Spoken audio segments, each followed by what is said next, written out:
Hello students, this is Rashmi Singh ma'am once again in front of you, and today I am going to teach the chapter The Lost Spring by Anees Jung. But before I start this chapter, The Lost Spring, which is an excerpt of her Stories of Stolen Childhood, which has small stories about children of underprivileged strata of the society. She addresses social injustice just like an elementary school classroom in slum, which I had taught you earlier. So these issues are addressed in this chapter. But before I start this chapter, I would like to tell you that an English lesson should always be taught in English. It should never be taught in Hindi. But yes, for your convenience, once or twice, I may be using Hindi words so that you understand. But I would always advocate that you get an English chapter explained in English. This enhances your personality and spoken English also.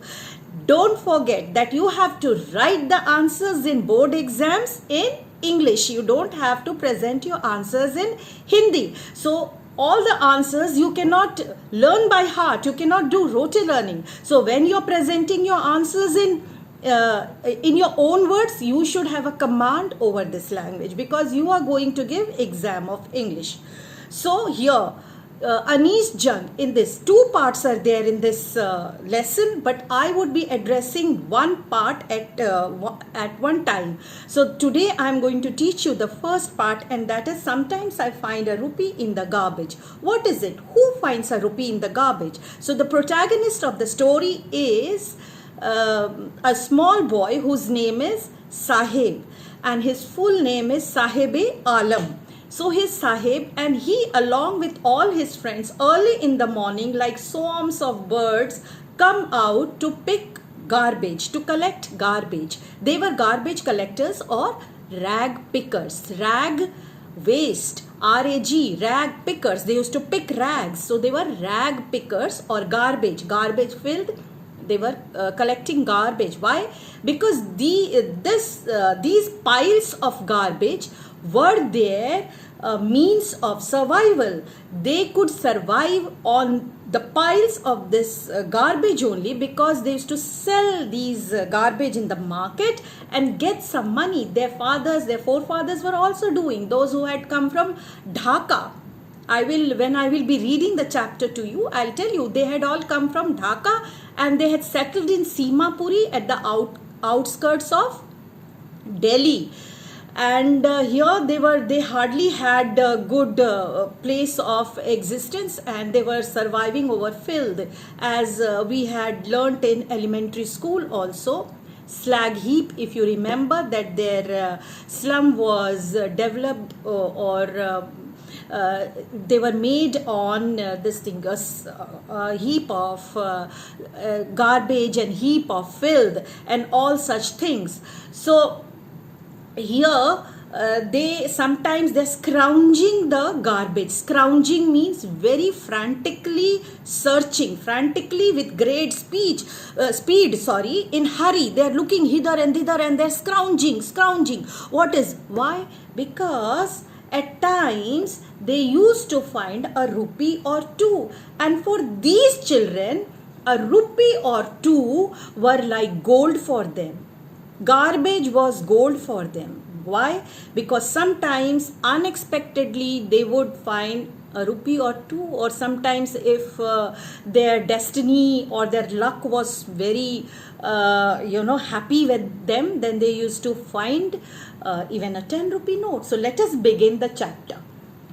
Why do you do this? Now who is this? Author is asking Sahib. I asked Sahib, whom I encounter every morning, scrounging for gold in the garbage. Scrounging, very frantically searching, as I told you, for gold, for a rupee or a two or something.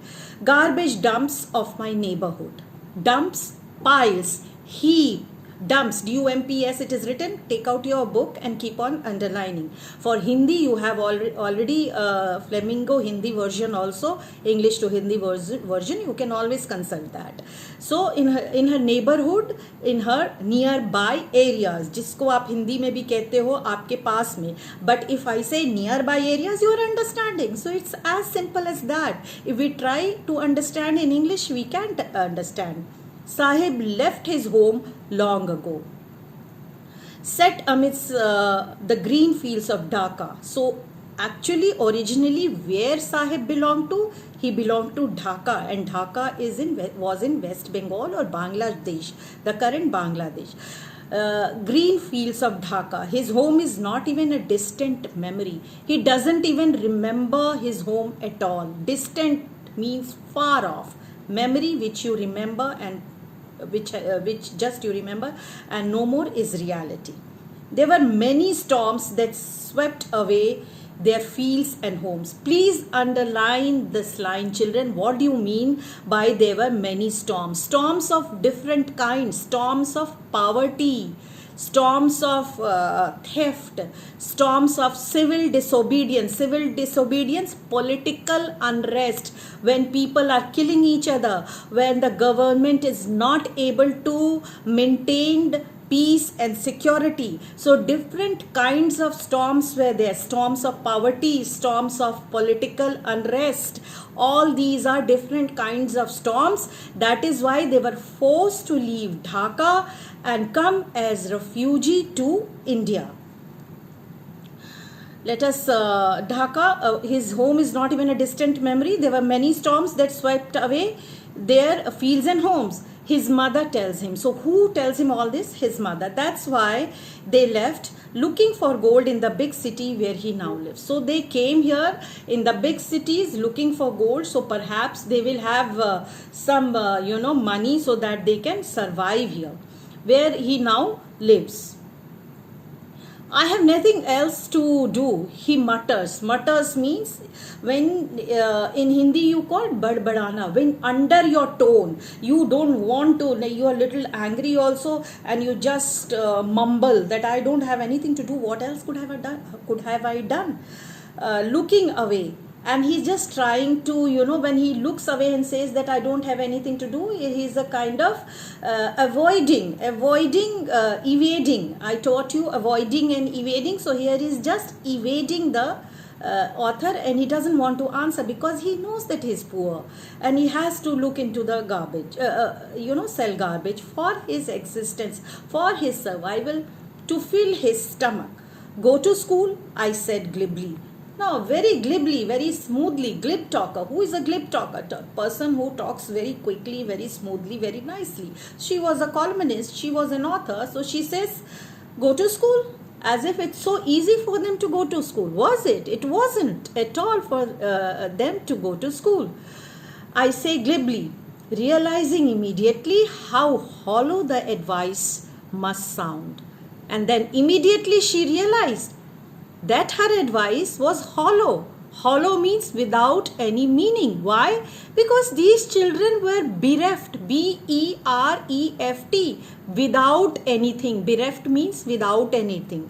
So these children were bereft of any facilities, bereft of money, bereft of food. And those who were day and night trying to have 2 meals a day, to them this author was telling, go to school. And immediately she realizes that she has spoken something very wrong. She should not have spoken this. Let's go ahead. There is no school in my neighborhood. When they build one, I will go. So he makes an excuse. There is no school in my neighborhood. He says there is no school in my neighborhood. So when they make, I will go. He just tries again to evade, not avoid. He says probably he wants to go, but he evades because he knows that he can't afford. If I start a school, will you come? Now she again said something which was not meant to be spoken here. She just out of the way speaks. If I start a school, will you come? I ask, half joking. Yes, he says, smiling broadly. A few days later, I see him running up to me. Is your school ready? And she had just spoken like that. She hadn't meant that she would be opening a school. And now Sahib thought that she would be. And he came to her running. Is your school ready? It takes longer to build a school. I say, embarrassed at having made a promise that was not meant. And then she was embarrassed. Why embarrassed? She was ashamed because she had made a promise which she knew she can never fulfill. Building up a school, setting up a school is not an easy task. It needs so much money. It needs a huge amount of money and everything, patience and connections to establish a school. And she just said, and this boy took it to his heart, and now he's coming again and again to Anish Jung and asking, is your school ready? And she had said jokingly. Now she says that, oh my God, what have I spoken? But I embarrassed at having made a promise that was not meant. But promises like mine abound in every corner of his bleak world. He says, promises like mine. He says, these kinds of promises are made to these poor people every now and then. They are being every time cheated. So he says that bleak world, bleak, gloomy, again you will remember elementary school. So bleak world, gloomy world where there is no future for them. So much of social injustice. And then she says that this boy doesn't know that such promises are always made to them which are actually never fulfilled. So let us go ahead. After months of knowing him, I ask him his name, Sahib-e Alam. He announces he does not know what it means. If you knew its meaning, Lord of the universe, he would have hard time believing it. So he doesn't know what it means actually. It means Lord of the universe, and see the contrast. He was picking up garbage. He was a simple rag picker, scrounging for gold in the garbage. So he says if he knew the if he knew the meaning of this, it would be hard time for him to believe what it means that he was the Lord of the world.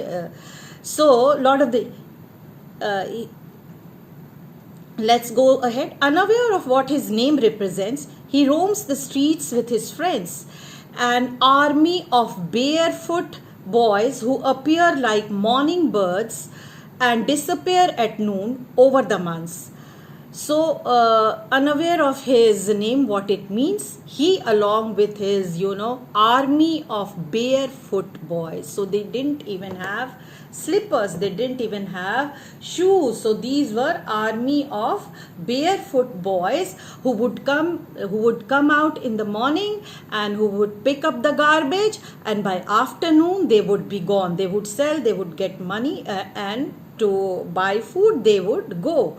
Barefoot boys who appear with his friends and disappear at noon. Over the months, I have come to recognize each of them. So over the months, in 1 month, Anish Jung is saying that she has more or less come to know about the names of these boys.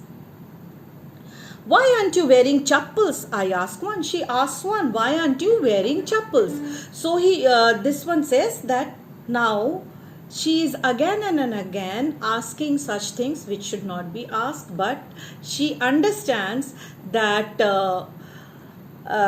yes, these questions embarrass them. Then also she asks. Then one of them, what he says, my mother did not bring them down from the shelf. He answers simply, my mother did not bring down from the shelf, so I am not wearing it. One of them is saying this.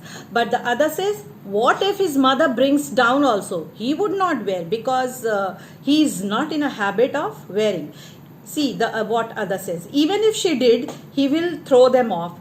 Adds another who is wearing shoes that do not match. So third one, what he says, that even if mother brings down, he would throw away because he doesn't like, and he's very proud of his shoes because he's wearing a pair of shoes which don't match actually. They are not matching, but maybe he has got from somebody has given, and he at least has a pair of shoes, so he's feeling very proud, and he's saying that mother, if his mother gives also, he will not wear. Adds another who is wearing shoes that do not match. When I comment on it, he shuffles his feet and says nothing. Then Anish Jung says that your shoes don't match, and he can't do anything. Again she made a mistake by commenting like this, but he just tries to hide this. I want shoes, says a third boy. So the third one says, I want shoes. He wants shoes, but actually they can't afford. Then he says that I want shoes, says a third boy who has never owned a pair all his life. Traveling across the country, I have seen children walking barefoot to cities on village. It is not lack of money, but a tradition to stay barefoot is one explanation. Now see what explanation they are giving, these children are giving to hide their poverty, to hide they are just trying to hide their poverty. They are ashamed, and someone says that mother hasn't brought down. Another one says that if mother brings it down also, he will not wear. Then the third one says that I'm wearing a shoes. Then fourth one says I want shoes. And then the author says that she has seen throughout that in this area, in this region, staying barefoot is also a tradition. That is another one says. So they are giving different kinds of explanation for not wearing shoes, and this is a very, very important question. Please underline all the lines which the children have given reasons for not wearing shoes, because this answer comes in your board. I wonder if this is only an excuse to explain away a perpetual state of poverty. So he says this is what the author now got it. So perpetual, please underline and write constant state of poverty. They were living in a continuous condition of poverty. I remember a story a man from Udupi once told me. So here now I'll just tell you the briefing, what she sees. I will not read this paragraph. I will just tell you the summary. So Udupi, there was a man in Udupi told me as a young boy he would go to school past an old temple where his father was a priest. In Hindi you call pujari. He would stop briefly at the temple and pray for a pair of shoes. So he would always stop at the temple, this boy where his father was a pujari, and he would pray that, give me a pair of shoes. He was praying for a pair of shoes. 30 years later, I visited his town and the temple, which was now drowned in an air of desolation, because now most of the people have gone to cities and most of the people have stopped praying. Desolation, loneliness. Air of desolation means the temple was in loneliness. Hardly any people were going to worship. बहुत ही कम लोग जाते थे पूजा करने के लिए. It was in air of desolation, loneliness. In the backyard, there where lived the new priest. There were red and white plastic chairs. Now situation had changed. In the backyard of the temple, new priest lived. That was and what things were there?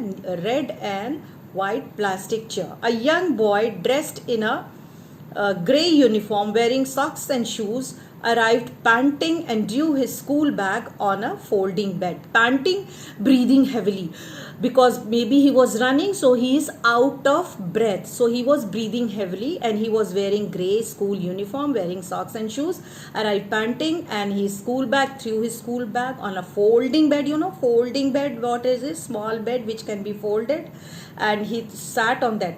Let me never lose them.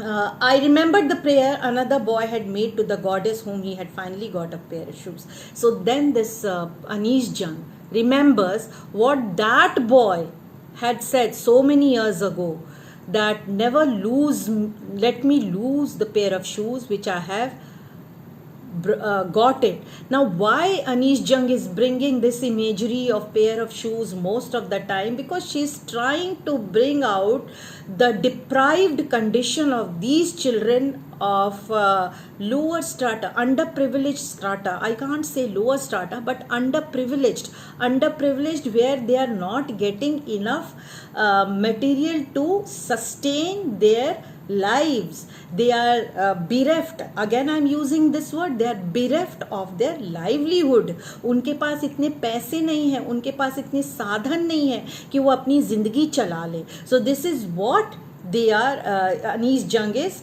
trying to bring out, and that is why again and again this imagery of shoes she is trying to bring. So now this boy has got, after 30 years this boy has got, so she remembers what the other boy had prayed. Let me never lose. The goddesses had granted his prayer. Young boys like the son of the priest now wore shoes. So the goddesses finally after decades granted the prayer, and now priest's son was going to school and he had shoes. But many others like the rag pickers in my neighborhood remained shoeless. So the contrast she's trying to bring, that 30 years ago even the priest's son didn't have a pair of shoes, now they have. But what?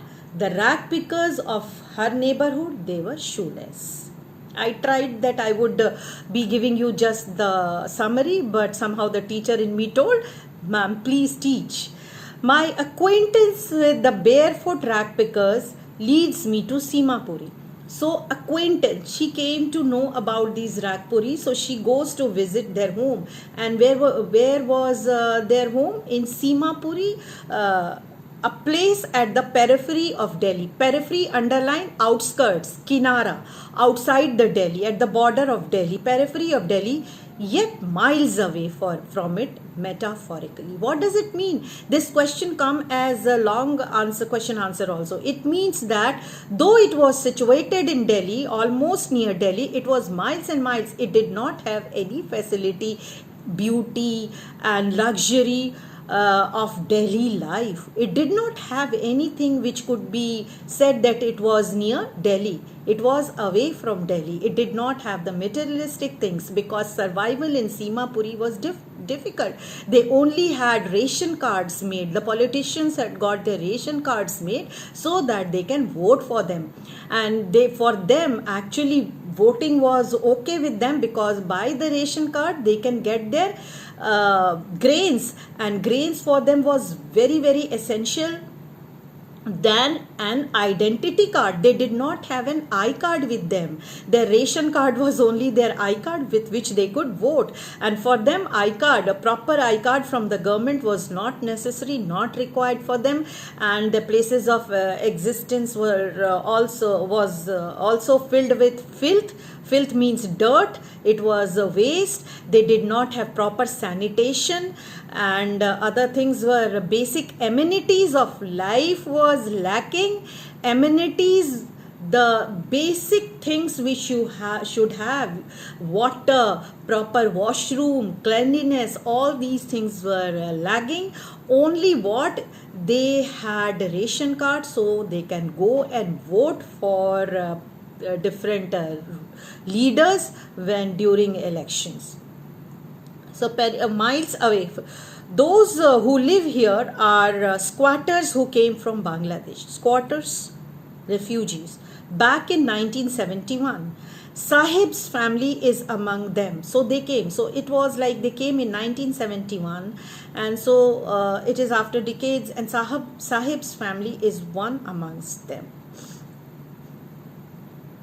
Sahib's family is one amongst them. Simapuri was then a wilderness. When they had come, Sahib's family, when they had come here and settled, it was wilderness. Wilderness means almost a jungle. Simapuri was a jungle, wilderness. It still is. The poet says still is. Why?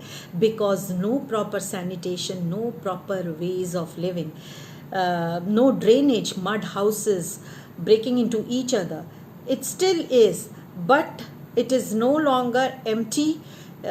it says it is still it, but it's no longer empty because now their families have come up, children have born in structures of mud with roofs of tin and tarpaulin, devoid of sewage, drainage, or running water. Go on underlining all these things because you'll have to write in your answers. So, structures of mud, devoid of drainage, devoid of sewage, devoid of any basic amenities, and only they had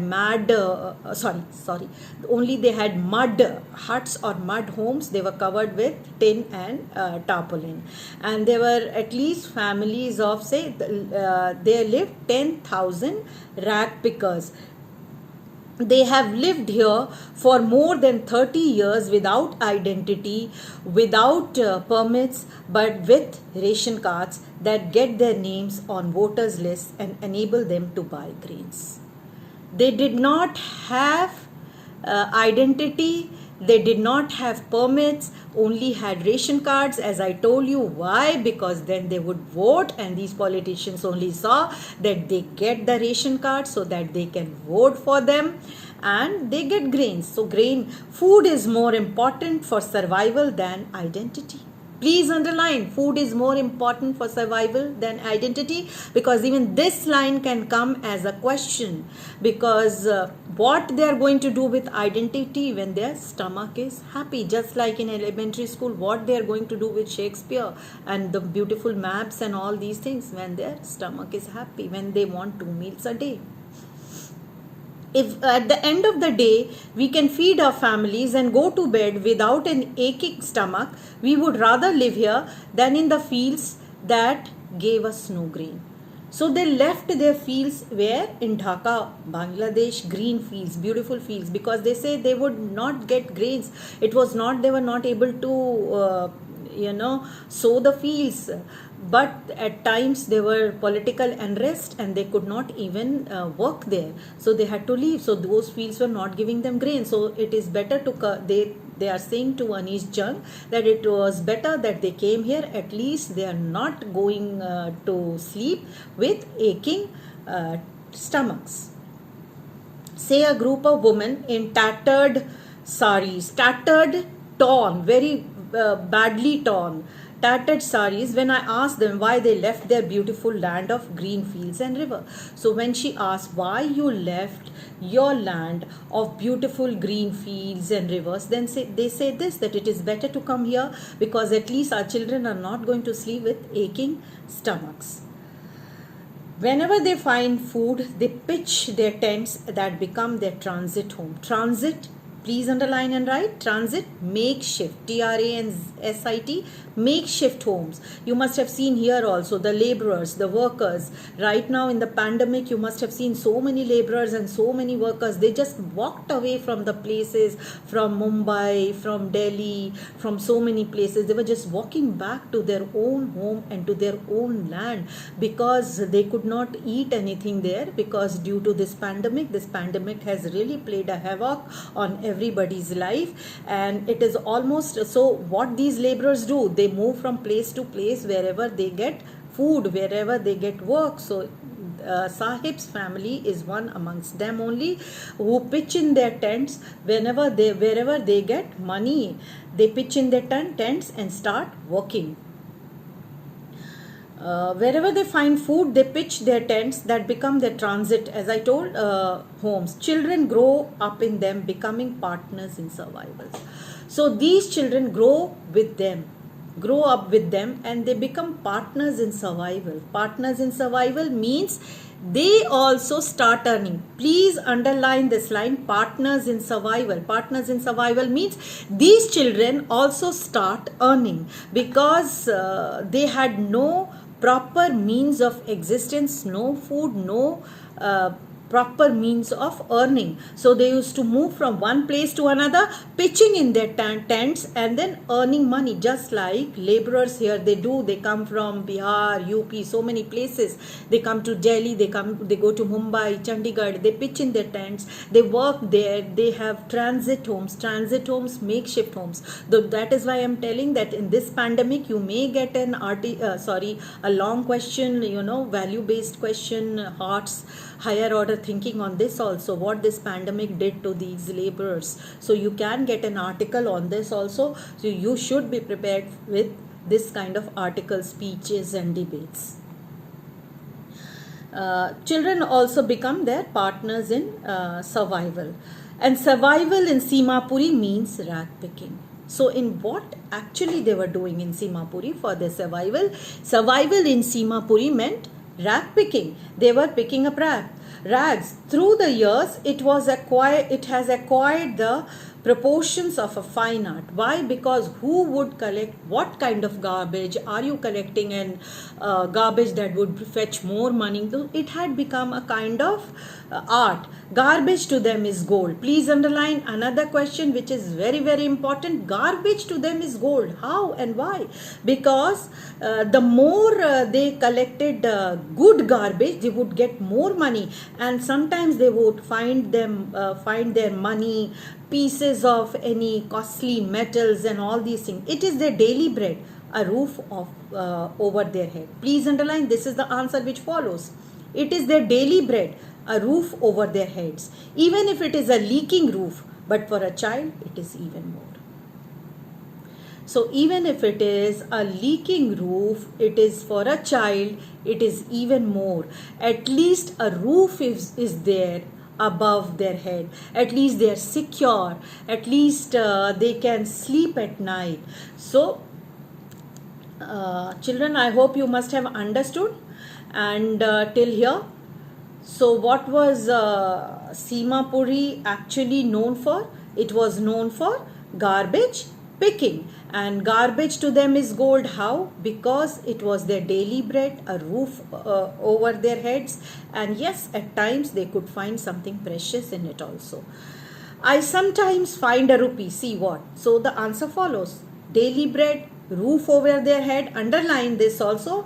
Then even a 10 rupee note, Sahib says. So Sahib says that sometimes he finds a 1 rupee, a 10 rupee. 10 rupee at that time meant at least 100, 200 rupees. Says his eyes lighting up. And when he thinks of the money which he finds in the garbage, his eyes light up, because he had never thought of. And this is not stealing. This is not theft.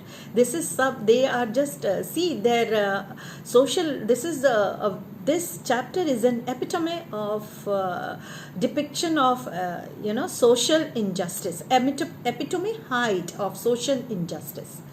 Sahib says, his eyes lighting up, when you can find a silver coin in a heap of garbage, you don't stop scrounging. And when he says, when you find a silver coin, sometimes it might have come now, but here silver coin means a 1 rupee or a 10 rupee, or by chance a silver coin. He says that you can't stop scrounging, means looking in it frantically, searching it very quickly, frantically, very quickly, digging in it to find something more precious. So he says, you don't stop scrounging, for there is hope for my finding more. So what happens when you dig something and you the soil and you find 1 rupee, then you start digging more.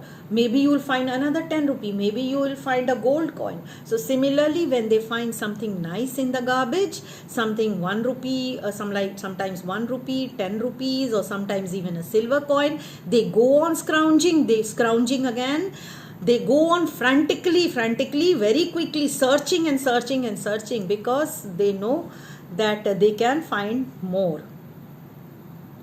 Garbage, there is a hope of finding more. It seems that for children, garbage has a different meaning from what it means to their parents. For them, for the children, it is wrapped in wonder. For the elders, it is a means of survival.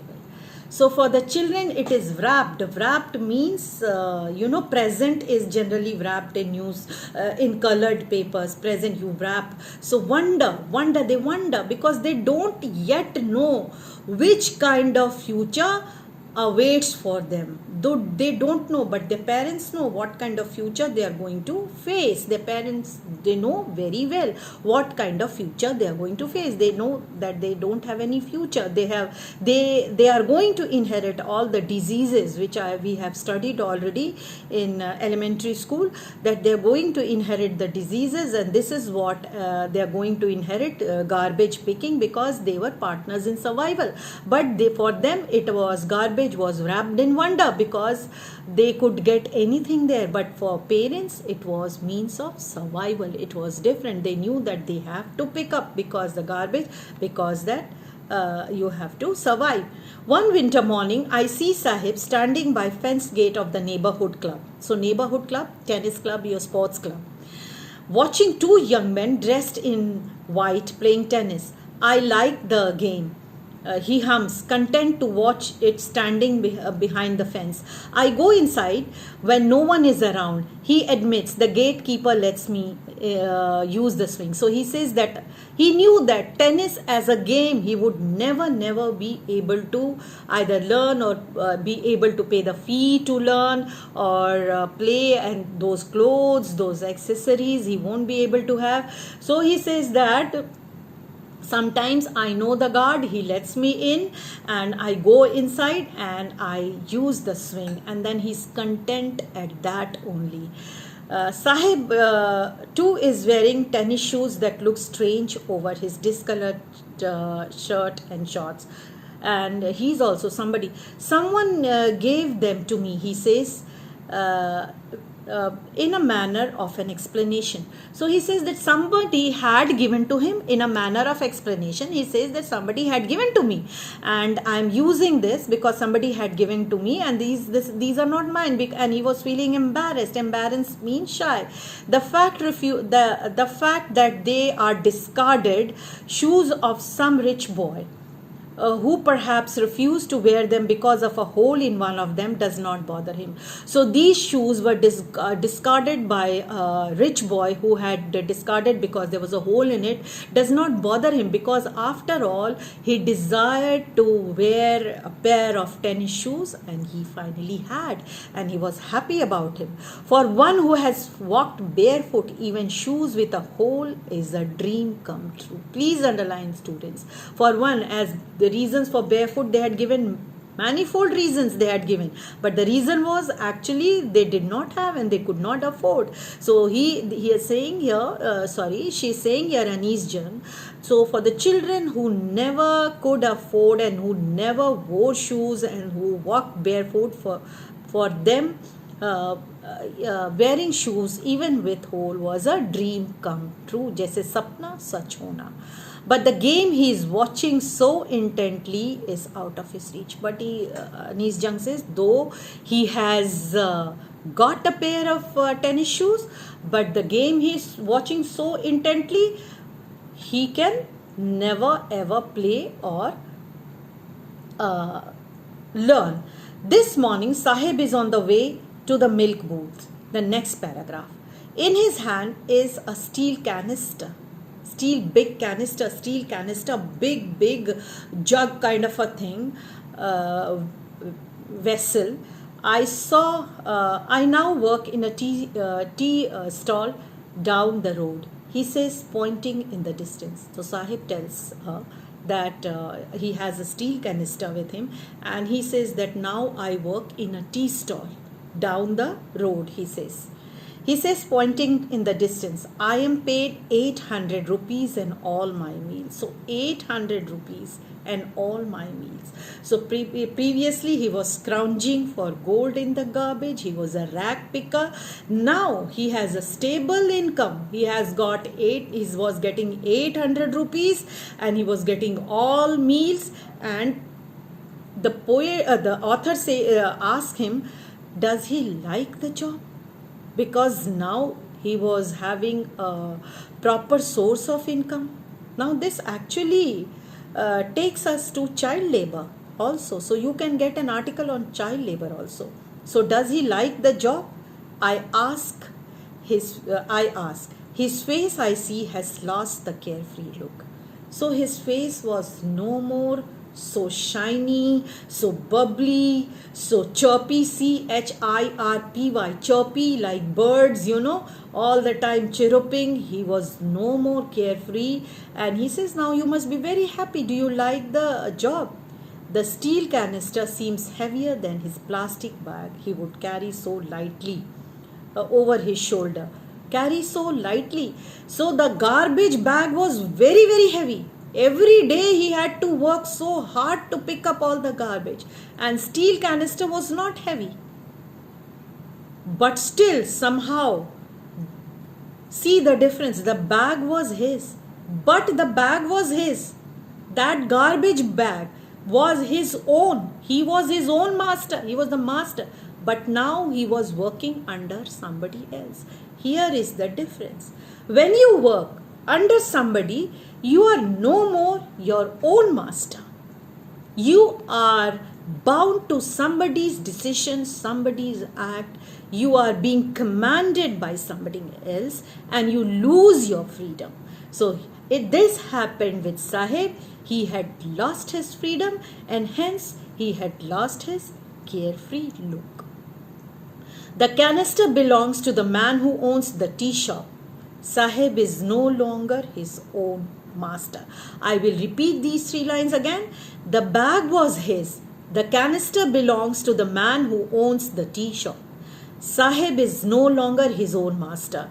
So the bag was his. Maybe it was heavier. Maybe from morn to noon he was scrounging for gold in the garbage. He was picking up the garbage. He was doing rag picking. But still he was his own master. He was happier. And now he is getting more money. All meals free. But he is bound to somebody else. He is commanded by somebody else. And he is no more happy. He is no more happy because now he is no more his own master. So here we come to the end of the first part of the story. Lost spring. What is a spring, children? Spring is a fountain which comes from the earth. So the lost spring, the spring. So these children are spring who have lost their beauties, you have lost their bubbliness of their childhood.